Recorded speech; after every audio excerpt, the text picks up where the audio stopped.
My name's Nicola Davies and I'm a writer for children.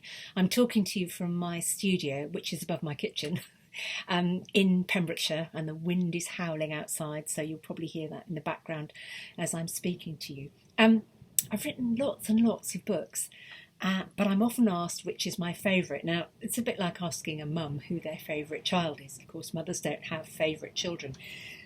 But the book that I come back to again and again and read in all sorts of different places and in all sorts of different contexts is this book. It's called The Promise. It's a picture book. Many of my books are picture books, and it's got a fantastic illustrator, Laura Carlin. So really, when I'm talking about this book, I'm really only telling you half of the story, which is the story of the words, and really more than half of the story of this book is the wonderful pictures, which I'll show you in a while. But every book that is a story also has a story of how it came to be written. And very often with my books, because my background is in zoology and I write about the natural world and our relationship with it, very often I come up with the ideas for my books and I pitch them to my publisher. And either they say, lovely, thanks very much, or they say, no, don't like that, go away. Very rarely they will come to me and say, we'd like a book about this. And quite often my reaction is similar to theirs. Either I say, don't want to do that, or yes, thank you very much, I'll get on with it. And one day my very beloved editor, Kaz Royds at Walker, approached me about this book, which you may or may not know. If you don't know it, I really would recommend it. It's a terrific book, and teeny weeny, it will only take you a very short while to read. It was published in France, written by a French author called Jean Junot, and he published it in 1953. Now, it's the story of a French shepherd, Elzéar Bouffier. And this Elzéar Bouffier lived in an unnamed part of France, the south, somewhere dry and hot in summer and cold and a bit bleak in winter. And he transformed the landscape around his home by planting trees, by simply planting trees, not with anybody's permission, not with anybody's funding. He just went on and did it and completely transformed the landscape. And through the course of this short book, you see not only Elzéar, but you also learn something about the narrator who's observing him. And you see the transformation of the landscape happening over many decades. And you see life returning to the landscape with the trees, because of course trees have an effect on local climate. So the rainfall increases, the streams begin to flow, the forests get bigger, the biodiversity pops up, and people begin to be able to live in that landscape too. It's written very simply, very beautiful, lovely pared down writing in a very kind of reportage style. It's fiction, but it was perceived worldwide, really, as a work of reporting on reality. Now, there's a philosophical discussion to be had about that, about truth and reality. It's certainly a very true book, even if it's not actually real. And it had an enormous effect around the world. And it was coming up for its 60th birthday, which means it was coming out of copyright. And my editor approached me and said, would you please write a picture book version of this book? Now, I knew the book very well. I also knew the beautiful Canadian animation that was made of it, which you can still find online. And again, I would highly recommend watching that. It's absolutely beautiful. But I didn't really want to write somebody else's story. So I said, no, I won't write a picture book version of this. But what I will do is I'll try and create something that does the same job. So then I had to think about, what is the job that this book does? Well, it does lots of jobs. It's got a very strong environmental message about how landscape can be transformed by restoring the forest cover. And of course, as an environmentalist, as a zoologist, as a biologist, that's a message that's very, very close to my heart. And at the time when I'm talking about, when I was asked to write the picture book version of this, it was something I'd been thinking a lot about because I had just completed a book about climate change. So the transformatory abilities of forest and trees were very much in the front of my mind. But I'd also been reading about how trees work in cities to change local climate, to provide shade, to bring rainfall. And I had at that time been travelling in some very, very dry, dusty cities in the Middle East, and had been thinking, we could do with planting a few trees here. So all of that was going round in my head. And I had also been researching the effect of contact with nature, particularly trees and green spaces in urban environments, on children's health and well-being. And I'd read lots and lots of things about how contact with nature really, really transforms our mental health and our physical well-being. Now, forgive me if you already know these kind of statistics, but if you, for example, compare two groups of people who are recovering from quite serious operations, and if you put one group in a hospital ward with a view of a concrete wall, and the other group in a ward with a view of a tree, guess what? The people with a view of the tree will recover from that operation more quickly. So contact with nature is something very, very profound in us, and something that we all need. So that was one set of things that I was thinking about. But the other message of this book is the fact that one person can make a difference. One person can just decide that in the face of all the odds, they are going to act and they're going to do something. And that consistent, independent action has an effect on the world. So that message that somebody, not anybody powerful, Elzéar Bouffier, the hero of this story, is a shepherd with nothing really. The clothes he stands up in, a small cottage to live in, and a dog. That's it. So he's not big, he's not powerful, he's not wealthy.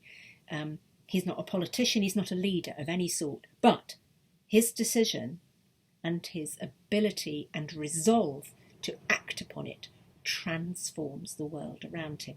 Now, I felt that was a very, very good message to put into a book, particularly a book for children who can often feel that they are powerless and alone and that the world is very big and that they have no power in it.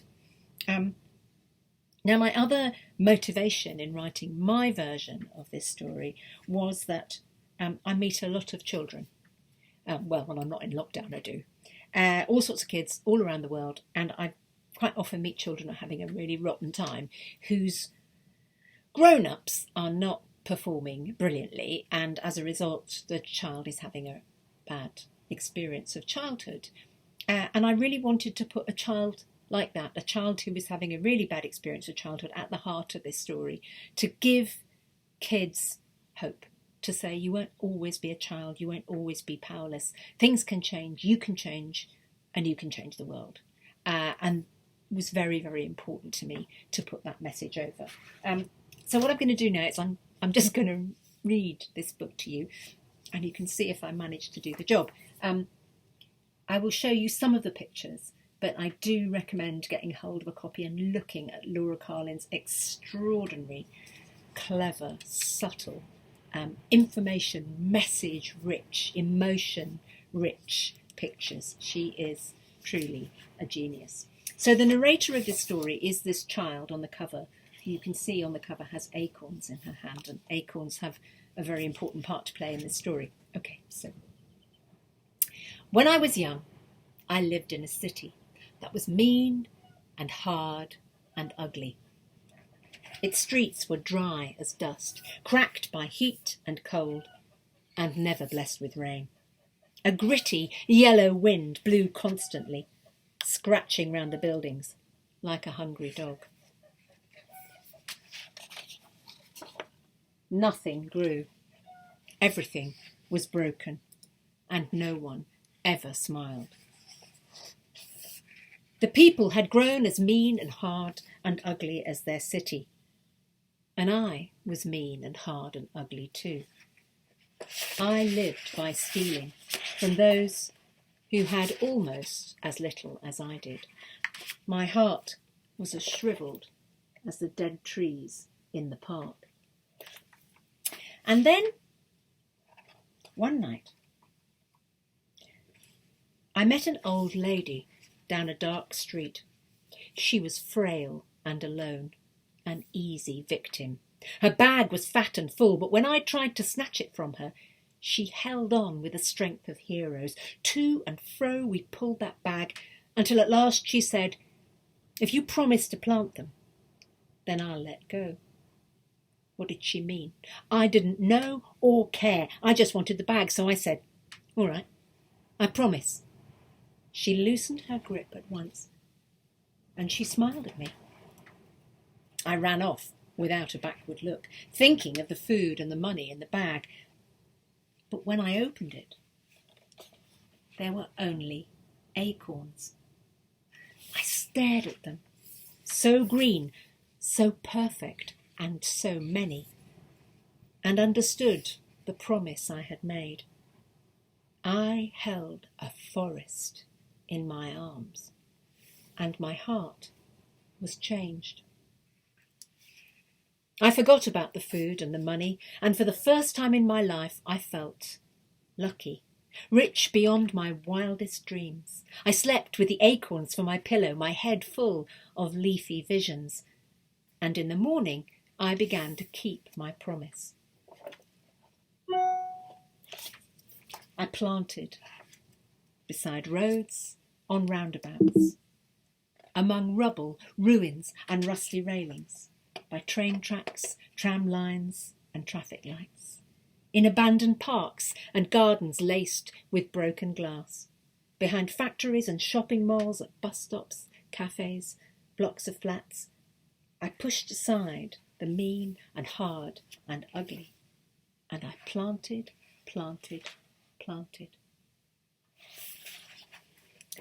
Nothing changed at first. The gritty wind still scratched the parched, cracked streets. The people scowled and scuttled to their homes like cockroaches.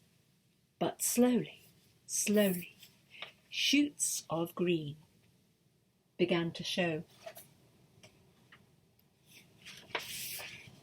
Trees, first here, then there, then everywhere. People came onto the streets to see. They touched the leaves in wonder and they smiled. They took tea together by the tiny trees. They talked and laughed. And pretty soon, they were planting too. Trees and flowers, fruit and vegetables in parks and gardens, on balconies and rooftops. Green spread through the city like a song, breathing to the sky, drawing down the rain like a blessing. But by then, I was already far away, planting in another sad and sorry city, and another, and another, and another.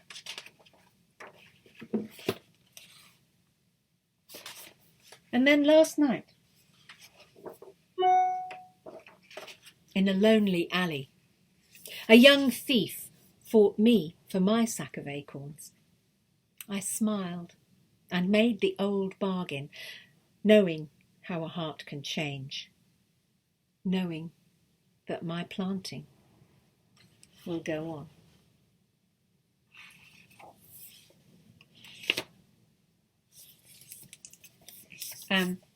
And that's the end. But not quite the end of this story, because I am utterly delighted to say that it does seem to speak to people's hearts, to speak to people of all ages. It's been translated into many different languages around the world, including now, I'm incredibly happy to say, Welsh, with a translation by the fantastic Mererid Hopwood. And that's close to my heart because although I sound English, I'm from a Welsh family, and my parents were both first language Welsh speakers. It's also now been made into a wonderful animation, which you can find on the BBC Ideas website. If you follow social media, you can find the Twitter account associated with it, which is Seed the Promise. And we are beginning to run an impact campaign for that film to involve children, particularly in urban environments, particularly those who are nature deprived, in schemes to plant trees, to make gardens, and to get them back into contact with the natural world that supports their spirits, their hearts, and their minds. Thanks very much for listening.